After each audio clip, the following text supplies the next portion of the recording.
Cricket এমন এক খেলা যেখানে মাঠের প্রতিটি ঘাসের উপর লুকিয়ে থাকে পুরনো স্মৃতির ছায়া। প্রতিটি বল, প্রতিটি রান, প্রতিটি সিদ্ধান্ত যেখানে হয়ে ওঠে গল্পের নতুন নতুন এক একটি অধ্যায়। 1990-এর শেষের দিকে ভারতীয় ক্রিকেট তখন পুরোপুরি পরিবর্তনের পথে। একদিকে উদীয়মান রাহুল দ্রাবিড়, আশিস নেহরা, নয়ন মঙ্গিয়া, অন্যদিকে মোহাম্মদ আজহারউদ্দিন, অজয় জাদেজা, সচিন তেন্ডুলকর, সৌরভ গাঙ্গুলির মতো অভিজ্ঞ ক্রিকেটাররা ভারতীয় ক্রিকেটকে একটা নতুন ডাইমেনশনের দিকে এগিয়ে নিয়ে চলেছেন। বাংলাদেশ, পাকিস্তান, শ্রীলঙ্কা কিংবা ভারতীয় উপমহাদেশে ক্রিকেট মানেই তখন আবেগের এক নিখাত বিস্ফোরণ। আর অন্যদিকে ভারতের প্রতিপক্ষ নিউজিল্যান্ড ক্রিকেট দল। তারা ছিল শৃঙ্খলা, ঠান্ডা মাথা এবং তীক্ষ্ণ পরিকল্পনা করা একটা দল। নিউজিল্যান্ড অধিনায়ক স্টিফেন ফ্লেমিং, ক্রিস ক্রেয়ান্স, ম্যাকমিলান কিংবা টুস, এরা এমন বিরল জাতের ক্রিকেটার ছিলেন যে কোনো দিন যে কোনো ম্যাচের ভাগ্য এরা একাই পরিবর্তন করে দিতে পারতেন। তাই ভারত এবং নিউজিল্যান্ড যখন পরস্পরের প্রতিদ্বন্দ্বিতায় সেদিন মাঠে নামল, সেদিনের আলো যেন জানিয়ে দিচ্ছিল আজ আরও একটি নতুন গল্পের জন্ম হতে চলেছে। এমন একটি গল্প যেখানে ক্রিকেটের গ্লোরিয়াস আনসার্টেইনটি, কিছু ভুল সিদ্ধান্ত, ম্যাচের উত্থান পতন আর নিঃশ্বাস আটকে যাওয়া কিছু শেষ মুহূর্ত সবকিছু মিলিয়ে তৈরি হবে এমন এক ক্লাসিক স্মৃতি যা ক্রিকেটের ক্যানভাসে India versus New Zealand the narrow escape নামে চিরকালীন এক স্মৃতি হয়ে থেকে যাবে।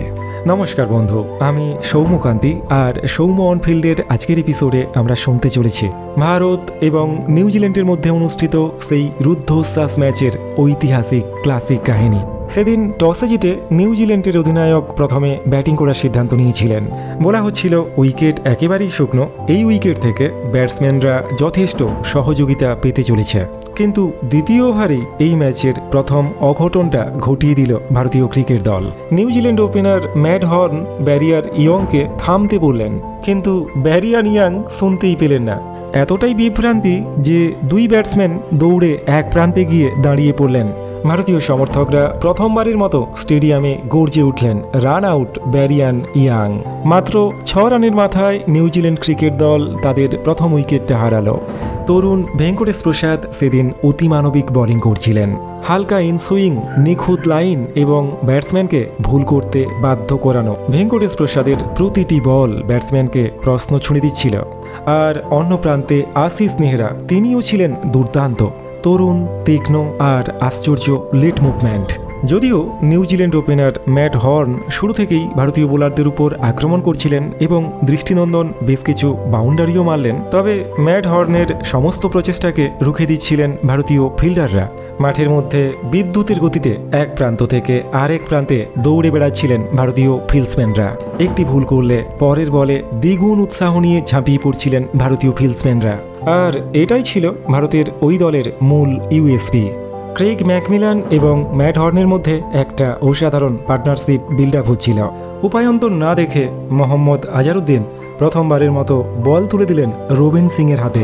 বন্ধুরা, রবিন সিং ছিলেন ভারতের ক্লাচ পারফর্মার। ভেঙ্কটেশ প্রসাদ, আশিস নেহরা এবং জাভাগল শ্রীনাথের পরে চতুর্থ বোলার হিসেবে বল করতে এসেই ক্রেগ ম্যাকমিলানকে caught behind the wicket out করে প্যাভিলিয়নে পাঠিয়ে দিলেন রবিন সিং। ব্যক্তিগত 28 রানের মাথায় আউট হয়ে প্যাভিলিয়নে ফিরে চললেন ক্রেগ ম্যাকমিলান। 18তম ওভারে আরও একবার বোলিংয়ে এলেন রবিন সিং এবং রবিন সিংয়ের বলে ড্রাইভ করতে গিয়ে উইকেটের পেছনে ক্যাচ দিলেন রোজার ট্রচ। কিন্তু নয়ন মঙ্গিয়া সঠিকভাবে ক্যাচটিকে তালুবন্দি করতে পারলেন না।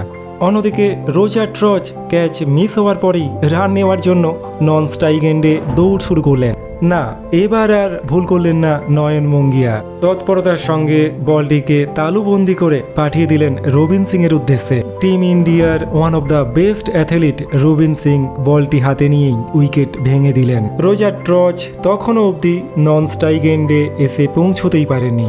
88 রানের মাথায় নিউজিল্যান্ড ক্রিকেট দল তাদের সব থেকে গুরুত্বপূর্ণ উইকেটটি হারালো। 19তম ওভারে ম্যাট হর্ন লফটেড শট খেলার প্রচেষ্টা করতে গিয়ে ক্যাচ দিলেন মিড অনে, কিন্তু সচিন তেন্ডুলকর চেষ্টা করেও ক্যাচটিকে তালুবন্দি করতে পারলেন না। সবাই যখন ভাবছে জীবনদান পেয়ে গিয়েছেন ম্যাট হর্ন, ঠিক তখনই বোলিং করতে এলেন সচিন তেন্ডুলকর। যে ম্যাট হর্নের ক্যাচ মিস করেছিলেন সচিন তেন্ডুলকর, বোলিং করতে এসে সেই ম্যাট হর্নকেই leg before the wicket out করে ভারতীয় ক্রিকেট দলকে আরও একবার ব্রেক থ্রু এনে দিলেন সচিন তেন্ডুলকর। 157 রানের মাথায় নিউজিল্যান্ড ক্রিকেট দল তাদের চতুর্থ উইকেটটা হারালো। নিউজিল্যান্ডের হয়ে ওপেনিং করতে আসা ম্যাট হর্ন 61 রানের একটা অসাধারণ ইনিংস খেলে প্যাভিলিয়নে ফিরছেন। এরপর নিউজিল্যান্ডের খাতায় মাত্র 7 রান যোগ হয়েছে, এমন সময় আরও একবার ভারতীয় দলের জন্য সফলতা এনে দিলেন সচিন তেন্ডুলকর। নতুন ব্যাটসম্যান এডামকে মাত্র 7 রানের মাথায় আউট করে প্যাভিলিয়নের রাস্তা দেখিয়ে দিলেন লিটল মাস্টার। বন্ধুরা, আন্তর্জাতিক ক্রিকেটের মঞ্চে বোলার হিসেবে সচিন তেন্ডুলকর ঠিক কতখানি সফল ছিলেন, লিটল মাস্টার এই ম্যাচে তার খানিকটা প্রমাণ রেখেছিলেন। পুরো আন্তর্জাতিক কেরিয়ারে 150টির বেশি উইকেট নেওয়া লিটল মাস্টারের সেদিনের বোলিং পরিসংখ্যানটা এইরকম ছিল: 8 ওভার 4 মেডেন, 28 রান, 2 উইকেট। তাই কোনো রকম সন্দেহ ছাড়াই এটা স্বীকার করতে হবে যে আন্তর্জাতিক ক্রিকেটের পার্ট টাইম বোলারদের মধ্যে কিংবদন্তি একজন বোলার ছিলেন সচিন রমেশ তেন্ডুলকর। টলমল নিউজিল্যান্ড ইনিংসকে স্থিরতা দেওয়ার জন্য এবার দায়িত্ব নিলেন স্টিফেন ফ্লেমিং এবং ক্রিস ক্রেয়ান্স। দুজনে মিলে নিউজিল্যান্ডের স্কোরকে ধীরে ধীরে এগিয়ে নিয়ে যাচ্ছিলেন। একটা সময় মনে হচ্ছিল নিউজিল্যান্ড ক্রিকেট দল 240 বা 250 পর্যন্ত হয়তোবা পৌঁছে যাবে, কিন্তু ঠিক এই সময় দিনের সবথেকে নাটকীয় মুহূর্তটি উপহার দিলেন সৌরভ গাঙ্গুলি। দুই নিউজিল্যান্ড ব্যাটসম্যানের মিসকমিউনিকেশনের সুযোগ নিয়ে একটা বিদ্যুৎ গতি থ্রোতে নয়ন মঙ্গিয়ার হাতে বল পৌঁছে দিলেন দাদা সৌরভ গাঙ্গুলি, এবং বল হাতে পাওয়া মাত্রই নয়ন মঙ্গিয়া বিদ্যুৎ গতিতে স্ট্যাম্প ভেঙে দিলেন। নিউজিল্যান্ড অধিনায়ক স্টিফেন ফ্লেমিং রান আউট হয়ে প্যাভিলিয়নে ফিরে চলেছেন। 175 রানের মাথায় 6 নম্বর উইকেটটা হারিয়ে নিউজিল্যান্ড ক্রিকেট দল তখন রীতিমতো বেকায়দায়। বন্ধুরা, সত্যি কথা বলতে কি, ভারতীয় বোলারদের সঙ্গে সঙ্গে সেদিন ভারতীয় ফিল্ডাররাও অসাধারণ ফিল্ডিং করছিলেন, যার ফলে নিউজিল্যান্ড দলের উপর একের পর এক চাপ আসছিল। এরপর নিউজিল্যান্ডের ব্যাটিং একদম তাসের ঘরের মতো ধসে পড়ল। ভারতীয় বোলাররা একের পর এক নিউজিল্যান্ড ব্যাটসম্যানের কঠিন পরীক্ষা নিতে শুরু করলেন। ভেঙ্কটেশ প্রসাদ, আশিস নেহরা, জাভাগাল শ্রীনাথ এবং রবিন সিং একে অপরকে ছাপিয়ে বোলিং করতে শুরু করলেন, এবং মাত্র 38 রানের মধ্যেই নিউজিল্যান্ড ক্রিকেট দল তাদের শেষ 7টি উইকেট হারালো। গুরুত্বপূর্ণ এই ম্যাচে নিউজিল্যান্ড ক্রিকেট দল এক সময় যাদের দেখে মনে হচ্ছিল 250 বা 260 পর্যন্ত তারা হয়তোবা শেষ পর্যন্ত পৌঁছে যাবে, ভারতীয় বোলারদের নিয়ন্ত্রিত বোলিং এবং অসাধারণ ফিল্ডিংয়ের সৌজন্যে সেই নিউজিল্যান্ড ক্রিকেট দল মাত্র 213 রানের মধ্যেই তাদের ইনিংস গুটিয়ে গেল।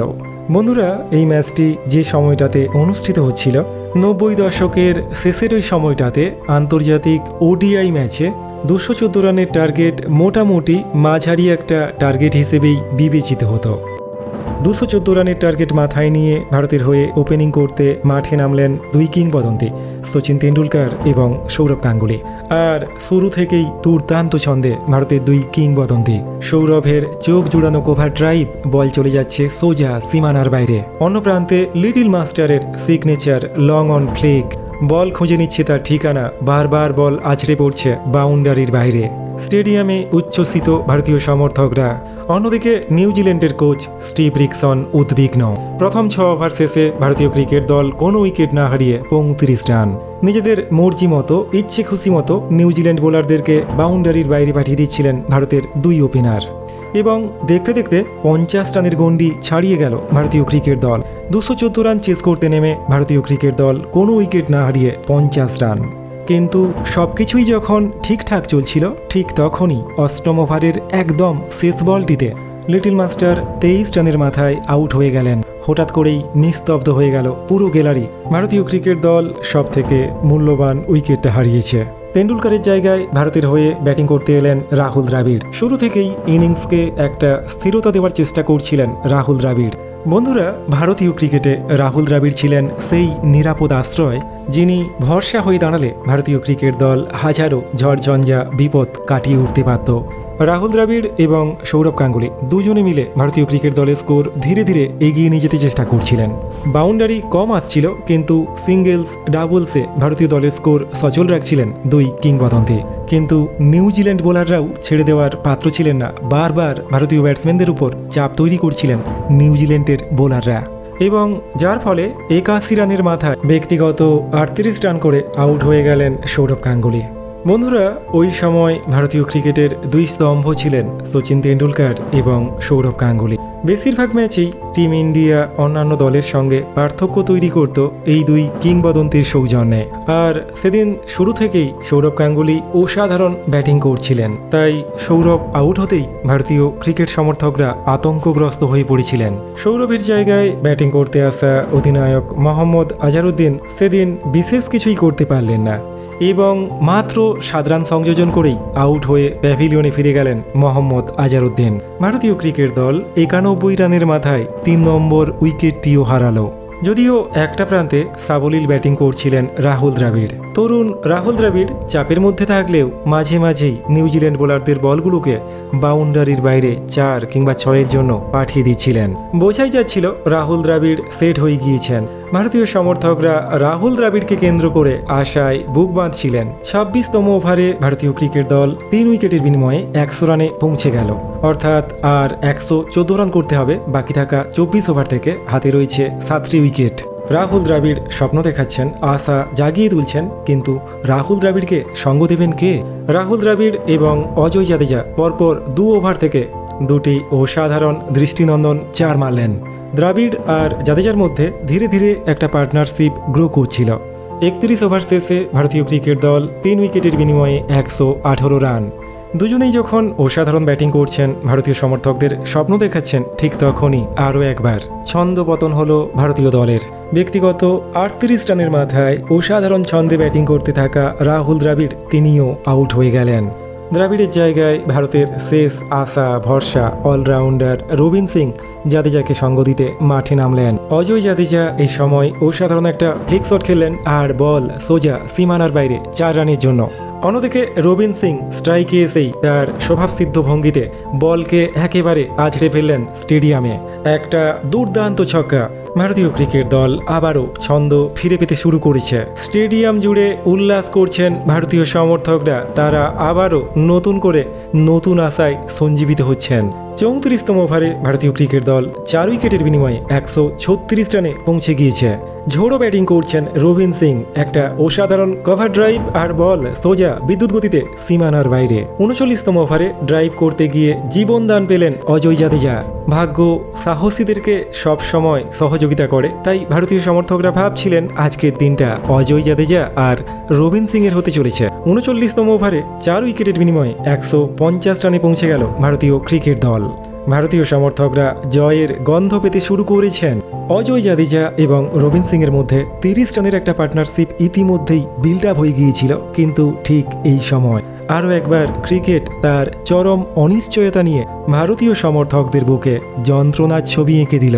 152 রানের মাথায় অজয় জাদেজা ব্যক্তিগত 26 রানে রান আউট হয়ে প্যাভিলিয়নে ফিরে চলেছেন। ভারতীয় সমর্থকরা মাথায় হাত দিয়ে বসে পড়েছেন। অজয় জাদেজার পরে শেষ প্রতিষ্ঠিত ব্যাটসম্যান হিসেবে মাঠে নামলেন উইকেট কিপার নয়ন মুঙ্গিয়া। কিন্তু তখনও অনেকটা পথ পাড়ি দিতে হবে ভারতীয় ক্রিকেট দলকে। ভারতীয় সমর্থকরা রবিন সিং এর দিকে তাকিয়েছিলেন, কারণ রবিন সিং ইতিমধ্যেই সেট হয়ে গিয়েছিলেন এবং রবিন সিং তার বাহারি শটে বারবার নিউজিল্যান্ড বোলারদেরকে বাউন্ডারির বাইরে ঠিকানা দেখিয়ে দিচ্ছিলেন। কিন্তু পুরো ভারতবর্ষকে শ্বাসরুদ্ধ করে ইনিংসের 41তম ওভারে মিড অন অঞ্চলের উপর দিয়ে লফটেড শট খেলতে গিয়ে ক্যাচ আউট হয়ে গেলেন রবিন সিং। ব্যক্তিগত 27 রানের মাথায় আউট হয়ে প্যাভিলিয়নে ফিরে চলেছেন ভারতের শেষ আশা ভরসার প্রতীক রবিন সিং। কিন্তু ঠিক এই সময় হঠাৎ করেই জ্বলে উঠলেন নয়ন মুঙ্গিয়া এবং মিড অন অঞ্চলের উপর দিয়ে একটা লফটেড শট খেললেন আর বল এক বাউন্সে সীমানা পার 4 রান। নয়ন মুঙ্গিয়ার এই এগ্রেসিভ শটটা দেখে ভারতীয় সমর্থকরা আরও একবার আশায় বুক বাঁধতে শুরু করলেন।